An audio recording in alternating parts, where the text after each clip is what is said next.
ప్రార్థన చేయడం నేర్చుకున్నారు కదా, చెప్పానా? ప్రార్థన చేసేటప్పుడు ఫస్ట్ ఏం చేయాలి? యేసుని స్తుతించాలి. నెక్స్ట్ హర్షినికి సెకండ్ ఏం చేస్తావు? యేసుని స్తుతించాలి. యేసుని స్తుతించిన తర్వాత ఏమని చేయాలి మళ్ళీ ప్రార్థన? క్షమాపణ అడగాలి. నెక్స్ట్ థర్డ్ ఏం చేస్తావు?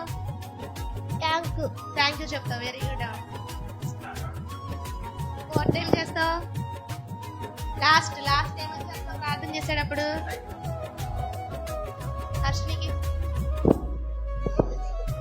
మనకు కావాల్సింది అడగాలి. Very good. మనకు కావాల్సింది అడగాలి. 4 పాయింట్స్ చెప్తావా వరుసగా? హర్షిని ఫస్ట్. యేసుని స్తుతించాలి. సెకండ్.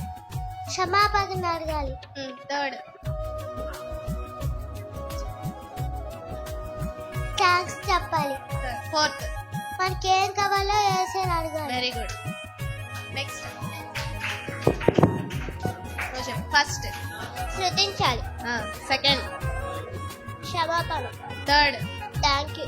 Very good. ఫోర్త్. ఏం కావాలో అది అడగాలి. Very good. Very good. First యేసుకి థ్యాంక్స్ చెప్పాలి. ఏసైని ఫస్ట్. స్తుతించాలి. సెకండ్. సారీ చెప్పాలి. థర్డ్. థ్యాంక్స్ చెప్పాలి. ఫోర్త్. బట్లించిన థ్యాంక్ యూ. ఫోర్త్ మనకేం కావాలో అడగాలి. అడగాలి. Very good.